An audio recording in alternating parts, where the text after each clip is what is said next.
Welcome to this edition of Trading Bits and Bytes. I'm Susan Littlefield. Lots of things to talk about as we get ready. Next week, believe it or not, is already Thanksgiving. So we're going to look at some interesting questions that are popping up about the USDA, especially when they're out doing their surveying of fields. We'll also look at what's happening with Hong Kong and how that's really affecting the markets here in the U.S. and globally. And we'll see where it takes us as Darin Fessler joins us with Lakefront Futures. Let's start out with the USDA because there are many guys that are questioning those numbers that the USDA continues to put out. Yeah, I mean, I think that it's a combination of things. It's, they see the decrease in yields in the fields, and the USDA is still, saying it's another number. I think that the discrepancy between what farmers are saying and what the USDA is saying, it's not jiving well with a lot of farmers, and the frustration with Mother Nature this year, with the prices, what they have done recently, and it's all coming together in just a bunch of frustration.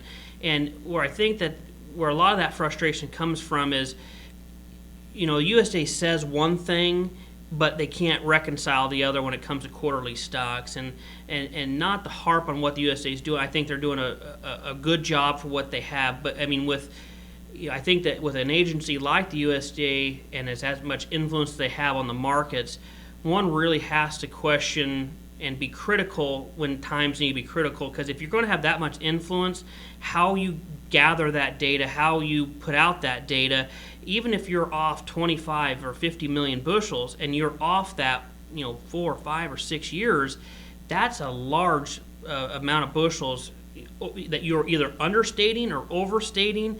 And so I think that we can be critical at the USDA, hone in better on those numbers. They have the resources to do it. So I think that's where we could probably improve the USDA on. But again, the market had given us a decent opportunity this year to get some stuff hedged or get some stuff forward sold. I know every situation is a little bit different, especially if you were one of those guys in Illinois and planters in the shed, and how do I sell anything? I don't know if I'm even going to plant. That's where a lot of that frustrations, emotions of 19 have probably got the best of some. But it's, how do we improve that going forward into the 20, and can we better hone in on what maybe the USA numbers really mean and where they're driving those numbers from? I find it interesting. On Wednesday, the USDA came out and said, okay, normally we stop these crop progress reports on the Monday before Thanksgiving.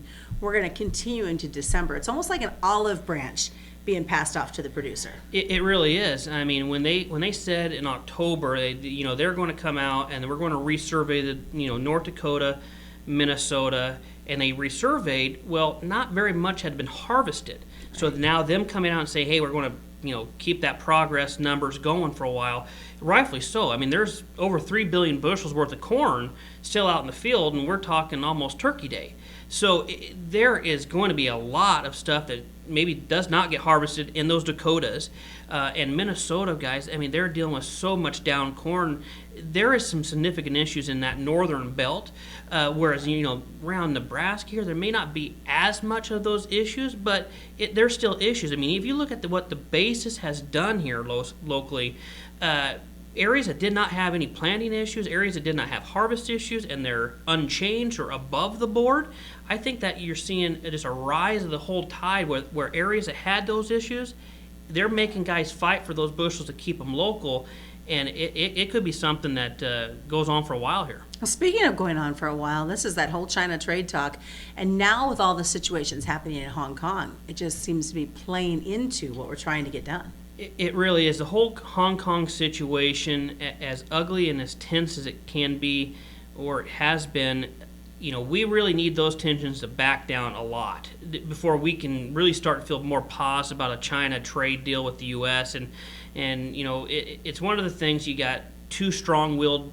leaders in the country that they can go back and forth at it, but at the end of the day, the producer is the one that's caught in between that rock and that hard place, so to speak. So it's, I think the Hong Kong situation has to be followed very, very closely from all market participants, because if that starts to escalate, boy, this China-U.S. relations, it's only going to go south from here. And kind of caught in the middle. It's like a bad divorce as these soybeans.